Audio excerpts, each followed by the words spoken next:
Hello दोस्तों, नमस्कार, आदाब, सत श्री अकाल। कैसे हो? मैं हूं राहुल शर्मा, आपका बिजनेस स्टडी मेंटोर। आप सभी का स्वागत करता हूं इजीली के प्लेटफॉर्म पर, शिखर 2.0 रीलोडिंग एंड अपलोडिंग। तो कैसे हो भाइयों, बहनों, मित्रों, मेरे प्यारे प्यारे बच्चों, कैसे हो? कैसे चल रही है पढ़ाई? तो टाइप्स ऑफ प्लान को कैसा लग रहा है? जो प्लानिंग चैप्टर का आगाज किया था उसकी समाप्ति करने की घोषणा हो चुकी है, क्योंकि घोषणा आज की क्लास में ही है। आखिरी पार्ट है types of plan, cover chapter complete, और फिर हम बढ़ जाएंगे अपने काफिले को लेकर आगे।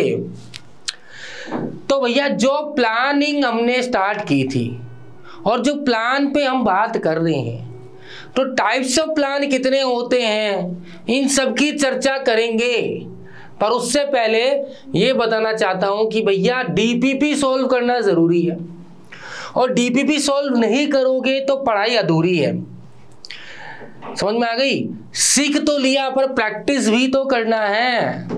Practice makes a man perfect. तो आपको चैप्टर के कंसेप्ट क्लियर हो गए, उस कंसेप्ट में कितनी क्लैरिटी आ गई, कुछ बच गया क्या, थोड़ा सा ध्यान और देना है क्या? कब पता लगेगा? जब डीपीपी सॉल्व करेंगे। तो उसके लिए करना क्या है? उसके लिए करना कुछ नहीं है, प्ले स्टोर पे जाना है, इजीली लर्न विद स्माइल को डाउनलोड कर लेना है, इंस्टॉल कर लेना है। आपसे भैया छोटी छोटी डिटेल्स मांगी जाएगी, उसको फिलअप कर देना, कुछ नहीं करना कुछ नहीं है। सिर्फ आपको अपना name, email ID, mail, gender female मतलब मेल और फीमेल, लोकेशन ऑन कर देना। ले लेगा, नहीं लेता तो टाइप कर देना, मोबाइल नंबर डाल देना, ओटीपी टन टन टन टन टन आ जाएगी आपके पास। ओटीपी आ जाएगी आपके पास, ये जो जखीरा ओपन हो जाएगा जहाँ पे IIT, NEET, JEE, bank, SSC का एक थंबनेल मिलेगा आपको, क्लास 11, 12, सीयूटी नेक्स्ट कर दोगे। अगर मान लीजिए 11, 12 में आ गए तो आपका सीबीएसई, और ये प्रारंभ, ये हो गया आपके कॉमर्स का बेटा, और ये हो गया आपके साइंस का। कुछ भी सेलेक्ट कर लीजिए, आगे बढ़ जाइए। कुछ भी मतलब ऐसे नहीं, अगर आप कॉमर्स में तो कॉमर्स सेलेक्ट कर लीजिए। अपने भाई बहन में जो अगर साइंस पढ़ रहे हैं तो उनको बोले भाई कहीं मत जाओ, साइंस का यहाँ पे प्रारंभ 11th क्लास के लिए, टॉपर्स 12th क्लास के लिए, उदय 11th क्लास के लिए, शिखर जब हम आपसे मिल ही रहे हैं 12th क्लास के लिए। जैसे ओपन करोगे यह आपके पास आ जाएगा अकाउंटेंसी, बिजनेस स्टडी, इकोनॉमिक्स और मैथमेटिक्स। प्राइस देख रहे हो 2999, 99, इतने सारे। पर क्योंकि हमने वादा किया है कि हम पैसों के लिए नहीं, आपके प्यार के लिए आ रहे हैं। जिन्होंने धंधा बनाया उनको खत्म कर देंगे, क्योंकि पैसों पे जो बिजनेस को तोलने लगे गलत बात है। तो आपके लिए हम क्या लेकर आ गए? फ्री इजीली कूपन कोड लेकर आ गए। फ्री इजीली टाइप कर देना है और आपका ये पूरा का पूरा कोर्स क्या हो जाएगा? फ्री हो जाएगा। डीपीपी की तैयारी हो जाएगी, कंसेप्ट हमेशा के लिए क्लियर हो जाएगा। Is it clear? आ गई बात समझ में? चले आगे। तो टाइप्स ऑफ प्लान की बात कर लेते हैं। जब हम टाइप्स ऑफ प्लान की बात करेंगे तो यहां पे हमारे भैया किस किस की बात हो गई? ऑब्जेक्टिव और स्ट्रेटेजी की बात हो गई। ये दोनों ही ना तो सिंगल यूज प्लान है और ना ही स्टैंडिंग प्लान है। फिर हमने एक और क्लास हुई जिसमें हमने बात की पॉलिसीज को लेके, प्रोसीजर्स को लेके और मेथड्स को लेके। ये कौन से प्लान है बेटा? स्टैंडिंग प्लान है। और हमारी डिस्कशन हुई थी लेके किस बात को? प्रोसीजर और मेथड्स को लेके। कंफ्यूजन क्लियर हो गया था? हो गया था। प्रोसीजर, क्लोजिंग स्टॉक का वैल्यू करना है, कैसे करना है? मेथड है। डेप्रिसिएशन लगाना है, प्रोसीजर। कौन से मेथड से लगाना है? क्या हमें एसएलएम यूज करना है या हमें डब्ल्यूटीवी यूज करना है? वो क्या था? मेथड था। क्लियर है? आगे बढ़ समझ में। आज हम क्योंकि इस चैप्टर की समाप्त करने की घोषणा कर चुके हैं, तो बच्चे कितने हैं हमारे प्लान? 3 प्लान, रूल्स, प्रोग्राम्स और बजट। रूल्स तो रूल है भैया, जो बोल दिया वही होगा।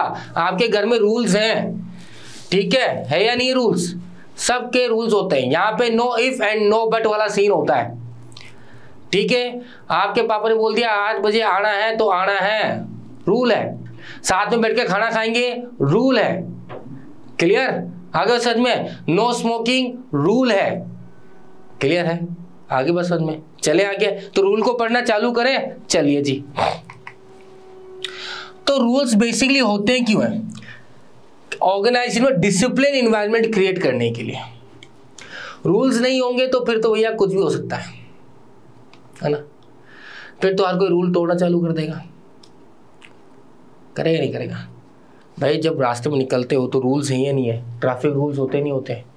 होते हैं। नहीं तो फिर क्या करेंगे? चालान कटेगा नहीं कटेगा? कटेगा। रूल क्लियर कट कर रखा है, उसके बाद अगर आप उसको ब्रेक डाउन करोगे तो नुकसान होगा नहीं होगा? होगा। ट्रैफिक रूल्स क्यों बनाए गए? कि सब सिस्टमेटिकली वे में रन करें, ठीक है, एक्सीडेंट कम हो, ऐसे जूम जूम पै पै पै करके नहीं चलाएं, ठीक है। और फिर वो बुलेट वाले, ओहो यार, मतलब बुलेट लो, मना नहीं, पर वो फटाके जो फोड़ते हो ना, बहुत गंदा लगता है मेरे को। और फिर खपच्ची लेके घूमते भाई साहब, मतलब बुलेट का वजन और उस आदमी के बैठे हुए का वजन मतलब यूं है, सुगड़ा सा। और गलती से अगर बुलेट गिर गई ना टांग पे, कसम बता रहा हूँ, इतनी क्रैक आएंगे ना हड्डियों के, जो डॉक्टर बोलेगा ना जुड़ पाएगा भैया ये। अब यहाँ पे लोहे लगेंगे सीधे। कहा है इतना तेज चला, तो धीरे चलाया करो, वो फटाके मत फोड़ा करो यार, कितना परेशानी होता पता है। वो अंडरपास से निकलते उसके अंदर जाते फाट फाट फाट, इंजन खराब होता है। अभी तो शौक लग रहा है, पैसा आएगा, पर्चा आएगा लंबा सारा, समझ में आई बात? हट बुरबक। चलिए जी, तो रूल्स की बात करते हैं। Rules spell out a special action और non action of the employees. क्या कर सकते हो और क्या नहीं कर सकते, बात खत्म। सिंपल सा रूल का मतलब यही है। There is no discretion allowed in rules. कोई भेदभाव और कोई अप डाउन चेंजेस करने की कोई इसमें गुंजाइश नहीं होती। ये रूल है भैया, यही फॉलो होगा, ठीक है। रूल्स है ना, क्रिकेट देखते हो, रूल होते नहीं होते, वो रूल वही फॉलो किया था, उसके अलावा कोई रूल नहीं है, उसमें कोई चेंजेस नहीं है। थर्ड अंपायर ने दे दिया आउट, आउट है, रूल है, खत्म बात। अब चेंजेस नहीं, अब चिल्लाते हुए जाओ, बैट पटकते जाओ, हट मेरे को आउट नहीं था, मैं वो नहीं था, वो नहीं था, रूल है भैया, गया 6 बॉल ओवर, स्टेप आउट किया, no ball 6, free hit, rules है सारे ये। तो क्लियर हो जाता है भैया, ये होगा तो उसके बाद यही होगा, इसमें कोई चेंजेस की गुंजाइश नहीं होती है। If rules are not followed then strict action can be taken against the employees. तो कंपनी के जो रूल्स हैं अगर हमको फॉलो नहीं करोगे, स्मोकिंग जैसे लिखा है भैया नो स्मोकिंग, ठीक है, तो आप उसमें कंपनी बैठ के सिगरेट फूक रहे हो, अलाउड नहीं है भैया, गलत बात है, पेनल्टी लग जाएगी, ठीक है। तो रूल्स बड़े ही क्लियर कट एंड डिफाइंड होते हैं, उसमें इफ एंड बट की कोई गुंजाइश नहीं होती।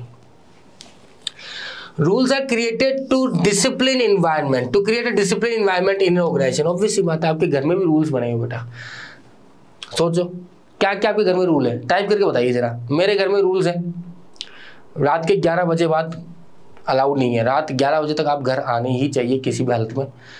ये पर ऐसे नहीं कि ये स्टार्टिंग से पहले 8 बजे था, फिर एज बड़ी हो गई, थोड़ी जिम्मेदारियां संभाल ली, तो फिर लिबर्टी मिल गई फादर की तरफ से कि अब 11 बजे लास्ट। 11 से ऊपर हुए ना बेटा आज की तारीख में भी, तो पापा तो सो जाते हैं, पर अगले दिन आप जो उठते हो, ओ हो, चाय भी गले से नहीं उतरती बेटा, पहले डांट ही पड़ती सीधी। उठ गए लाड साहब, आ गए, कल रात को कहाँ थे, फिर जवाब दो, फिर चलती है सीबीआई की इंक्वायरी। ऐसे सवाल आता है सन शट शट, ऐसा लगता है भैया आज तो सीबीआई भी ना बचा पाएगी हमें, ठीक है। Rules generally guide the general behaviour of the employees and employees can not make changes in them. जैसे बताया मैं आपको, जैसे कि no smoking, no leaves without approval, अगर ले लिया तो फिर आपकी 1.5 दिन की छुट्टी कटेगी, ये पॉलिसी है। उसका इफेक्ट क्या होगा, वो पॉलिसीज का पार्ट होता है। क्लियर है आगे समझ में? तो बेसिकली ये रूल्स होते हैं। रूल्स आपको क्लियर है? कोई इजी है? बड़ा इजी है। आपके स्कूल्स में रूल्स हैं, है या नहीं है? आपके घर में रूल्स हैं, आपके दोस्तों के बीच में भी कुछ रूल्स होते हैं, सोचे कौन सा है। नेक्स्ट अगर फीचर्स की बात करते हैं इनकी हम, तो फीचर क्या कहना चाहता है हमसे बेटा? कोड ऑफ कंडक्ट और general instruction in any organisation. Obviously बात है, कोड ऑफ कंडक्ट है, जनरल इंस्ट्रक्शन है किसी भी ऑर्गेनाइजेशन में, काम करने का तरीका, बिहेवियर, एटीट्यूड, डिसिप्लिन, ये सब चीजें किसका पार्ट है? रूल्स का पार्ट है। Sorry, specify what to do and what not to do, क्या कर सकते हो क्या नहीं कर सकते, ये स्पेसिफाई कर देता है आपको। Clear? Are rigid, stringent and compulsive in nature, change नहीं कर सकते, सिंपल सी भाषा में। They are usually the simplest type of plan. क्योंकि आपके घर का जो इन्वायरमेंट होता है, आपके जो बड़े लोग होते हैं, वो फिक्स उस हिसाब से रूल बना देते हैं। उसमें वो आपसे रजामंदी नहीं लेते बेटा कि हम ये रूल लगा दें, क्या वो बोलते हैं लग गया, फॉलो करना है। तो सिंपल होता है। आपका जैसा नेचर, आपके घर की मुझे परवरिश है, मैनरिज्म है, उस हिसाब से आपके घर के रूल्स डिसाइड होते हैं। सुबह 5 बजे उठना है, सबको उठना है, तो उठना ही है भैया, वो रूल है आपके घर का। समझ में आ गई बात? 8 बजे सबको खाना खाना है, सब होने चाहिए खाना खाने के लिए, घर का रूल है। ठीक है, जैसे हम फादर बोलते हैं कि दिन में एक बार सब मिलके एक साथ खाना खाना चाहिए। माना कि पूरे दिन आप सब बिजी रहते हैं, अपने सब जॉब में लग गए हैं, पर एक वक्त का खाना जरूर साथ में। ठीक है, फिर इसमें और थोड़ी लीनियंसी करी। ठीक है, क्योंकि प्रोफेशन अलग हो गया, टाइम नहीं मिलता, तो फिर संडे को जो लंच होता है वो हम सब एक साथ ही लेते हैं, पूरे घर वाले बैठ के। ठीक है, बातचीत होती है हफ्ते भर में क्या हुआ क्या नहीं हुआ। कई बार होता है क्योंकि प्रोफेशन चेंज हो गया, तो मेरा भी आना जाने में कई बार लेट हो जाता है, मेरा दिन में टाइम नहीं मिलता, इवनिंग में क्लासेस हो जाती है, तो वो चीज़ें नहीं बैठ पाती। पर Sunday free, totally free.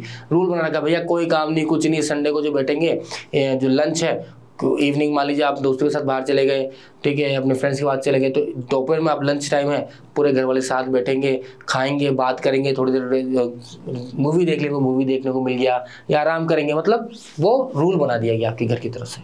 Clear है? नेक्स्ट अगर बात करते हैं प्रोग्राम्स। भैया प्रोग्राम ऐसा है ना, कॉम्बिनेशन है ये सब चीजों का, पॉलिसीज, ऑब्जेक्टिव्स, प्रोसीजर, मेथड्स। ठीक है, मतलब सभी को मिला लो और फिर हिला दो, फिर जो निकल के आएगा उसे प्रोग्राम कहेंगे।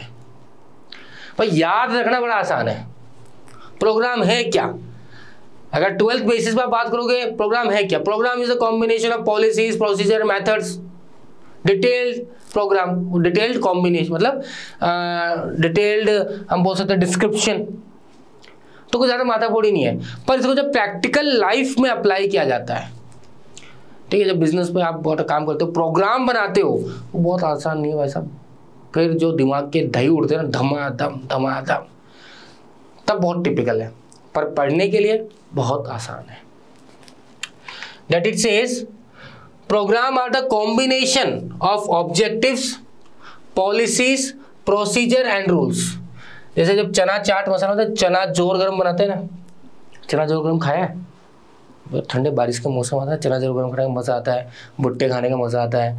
तो क्या होता है, चना डाल दिया, फिर इसके अंदर प्याज डाल दिया, फिर थोड़ी सी वो क्या बोलते हैं टमाटर डाल दिए, ठीक है, फिर थोड़ी हरी मिर्ची डाल दी, फिर थोड़ी सी भुजिए सेब वगैरह डाल दिए, सबको मिला दो, अच्छे से हिला लो, और चना जोर गरम तैयार हो जाता है। It means programme, it means policies, procedure, methods, rules मिला दो, क्या बन के आ गया? प्रोग्राम बन के आ गया। ऐसे करके छू। क्लियर है? So that's why it is a combination of objective, policy, program and rules. The program are designed to encourage organized working within the organization. Programs provide connection between goals, practices and policies. ठीक है, तो क्या भाई connection है, goals, practices and policy सबको जोड़ दो, तो क्या बन के आ जाएगा? प्रोग्राम बन के आ जाएगा। तो मैंने बताया theoretically it is very easy to understand what do mean programme. Programme is a combination of each and everything. अब अगेन ये सिंगल यूज प्लान है, हमने पढ़ लिया क्या है, सिंगल यूज प्लान है। तो प्रोग्राम सिंगल यूज तो है, पर बाकी सभी प्लान को मिला के बनता है प्रोग्राम। ठीक है, जैसे एग्जांपल की अगर बात करूं तो मान लीजिए किसी नए प्रोडक्ट को लॉन्च करना है, तो product, creating a new product is a programme. आप नया प्रोडक्ट बनाना चाहते हो, उसके लिए बहुत सारी चीज सोचनी पड़ेगी, उसका ऑब्जेक्टिव क्या है, उसकी पॉलिसीज क्या है, उसका प्रोसीजर क्या है, उसका मेथड क्या है, फिर डिटेल्ड जो बनेगा उसे बोलेगा प्रोग्राम बोलोगे। क्लियर? तो यहां बात करते हैं, अब primary programme is created at the highest level. तो प्राइमरी जो प्रोग्राम होता है वो हाईएस्ट लेवल में टॉप लेवल मैनेजमेंट क्रिएट करती है। पर इसका मतलब नहीं है कि सिर्फ टॉप लेवल मैनेजमेंट ही प्रोग्राम क्रिएट करती है, आपकी लोअर लेवल और मिडिल लेवल भी क्रिएट करते हैं। जैसे हम बात करते हैं ना भाई, ये हो गया आपका टॉप लेवल, ये लोअर और मिडिल, और ये लोअर लेवल। तो टॉप लेवल तो वो पॉलिसी प्रोग्राम बना दिया भाई इस तरह से करना है, पर इंप्लीमेंट करने के लिए मिडिल लेवल और लोअर लेवल को भी क्या करना पड़ेगा, उसको प्रोग्राम बनाना पड़ेगा इफेक्टिवली इंप्लीमेंट करने के लिए। पर स्टार्टिंग कौन करता है? टॉप लेवल, बाद में middle level, lower level programmes बनाते हैं उसको इम्प्लीमेंट और एग्जीक्यूट करने के लिए। क्लियर है?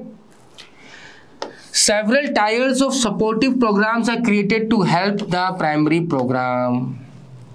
जैसे हमने पढ़ा था डेरिवेटिव प्लान्स पढ़े थे। मेन प्लान अचीव, जो प्लान है ऑब्जेक्टिव उसको अचीव करने के लिए बहुत सारे छोटे छोटे प्लान्स क्रिएट किए जाते हैं जिसे हम डेरिवेटिव प्लान्स कहते हैं। तो आपकी प्राइमरी प्लान को कंप्लीट करने के लिए, प्राइमरी प्रोग्राम को अचीव करने के लिए बहुत सारे छोटे छोटे सपोर्टिव प्रोग्राम्स बनाए जाते हैं। किसके द्वारा? मिडिल लेवल और लोअर लेवल ऑफ मैनेजमेंट के द्वारा। एग्जाम्पल, बिल्डिंग अ शॉपिंग सेंटर, या इसको मॉल बोल दीजिए, मॉल बना रहे हो। क्रिएटिंग ए न्यू प्रोडक्ट, ये भी किसका पार्ट है? प्रोग्राम का पार्ट है। क्योंकि आपको ये दिख रहा है भाई, ये तो आप लार्ज स्केल में बात करो ना, एक मॉल बनाना, एक शॉपिंग सेंटर बनाना, ठीक है, एक नए प्रोडक्ट को क्रिएट करना, बहुत मतलब कोई छोटी मोटी बात नहीं है। You have to be detailed analyse with that. आपको ऑब्जेक्टिव, आपका उद्देश्य, उससे क्या करने वाले हो, आप कहाँ पहुंचने वाले हो, ये सब चीज़ें बहुत क्लियर होना जरूरी है। सो दैट्स वाई प्रोग्राम जो है ना बेटा, प्रोग्राम एक तरह से डिटेल्ड इन्वेस्टिगेशन है हर चीज़ का, मतलब डिटेल्ड रिपोर्ट है।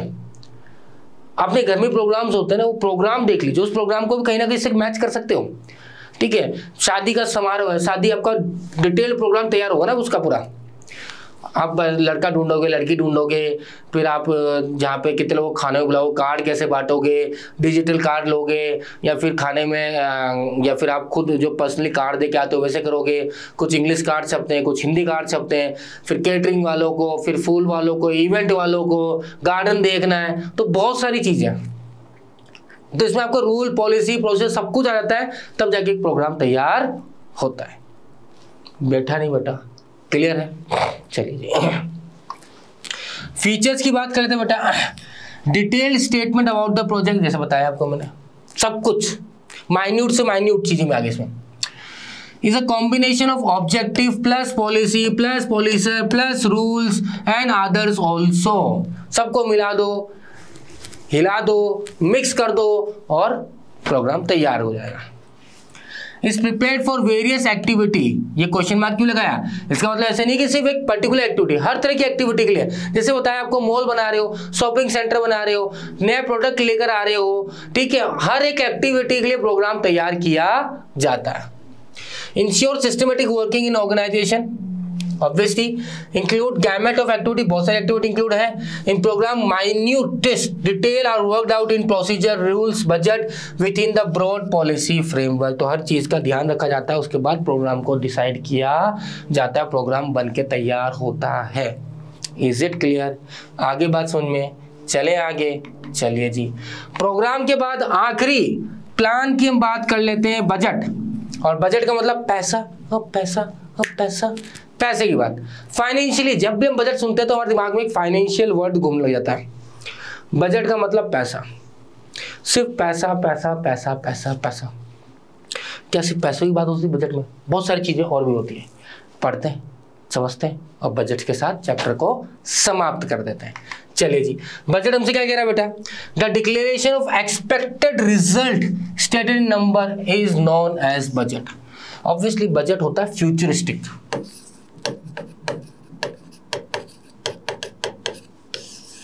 क्या होता है? फ्यूचरिस्टिक होता है बजट। तो बजट का मतलब ये नहीं होता जो खर्चा हो गया। एक्सपेक्टेड, एक महीने का बजट बनाना है यार, अगले महीने का बजट बनाना है, शादी आने वाली उसके लिए बजट बनाना है, ठीक है, बच्चों की पढ़ाई का बजट बनाना है, कोई इवेंट आ रहा है उसका बजट करना है। तो हर एक चीज़ बजट तो फ्यूचरिस्टिक होता है।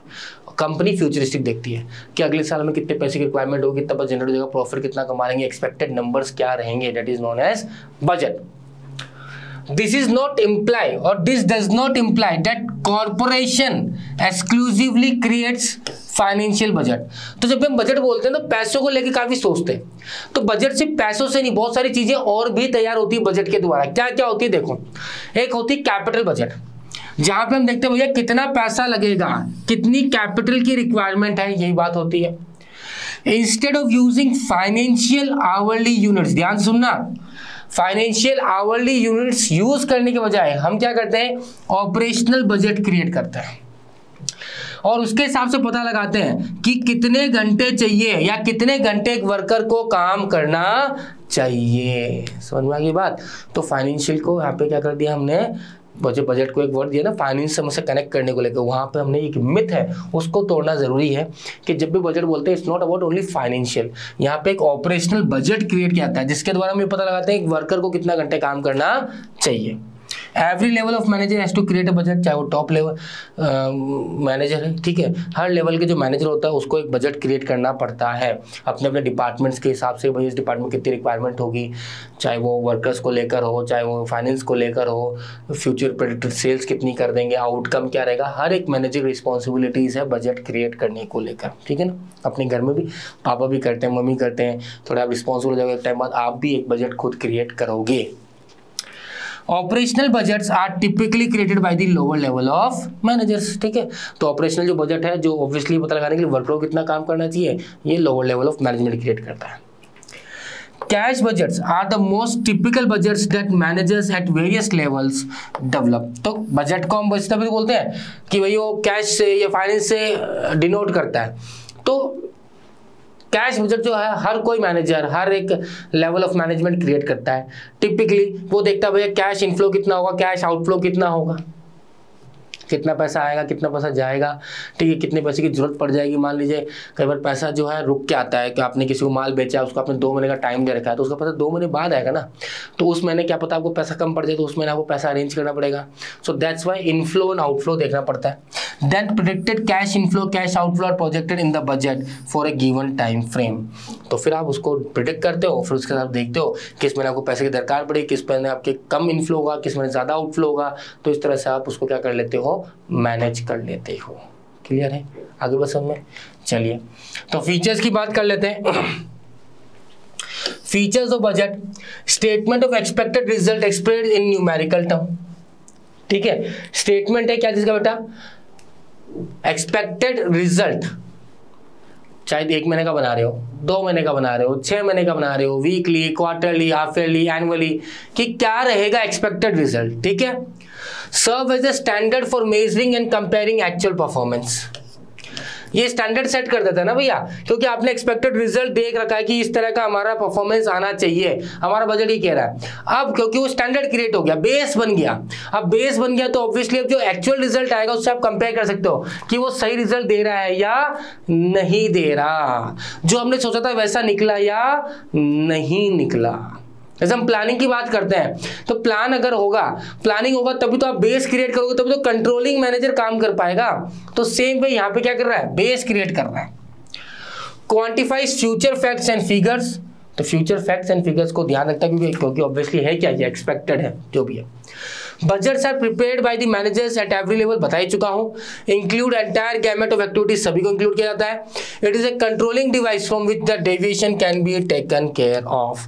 क्योंकि आपने बेस बना दिया है, बेस बना दिया तो स्टैंडर्ड बना दिया, स्टैंडर्ड से आप क्या कर सकते हो, एक्चुअल परफॉर्मेंस को कंपेयर कर सकते हो।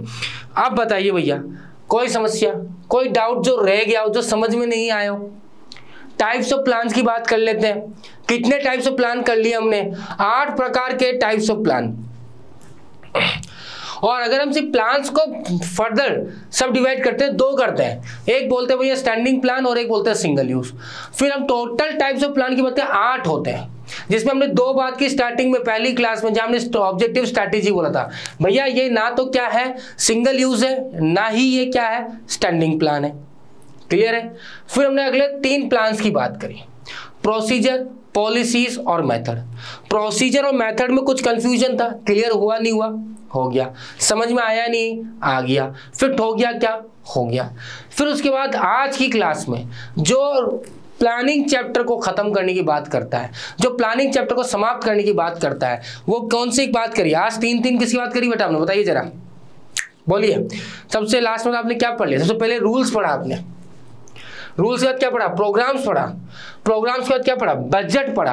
और इसी के साथ हम क्या कर देंगे, इस चैप्टर का समाप्ति घोषणा कर देंगे। ओहो, समाप्ति की घोषणा की बिगुल बज चुकी है प्रिय दर्शकों। अब हम मिलेंगे अगले चैप्टर में ऑर्गेनाइजिंग के साथ। Till then take care, bye bye.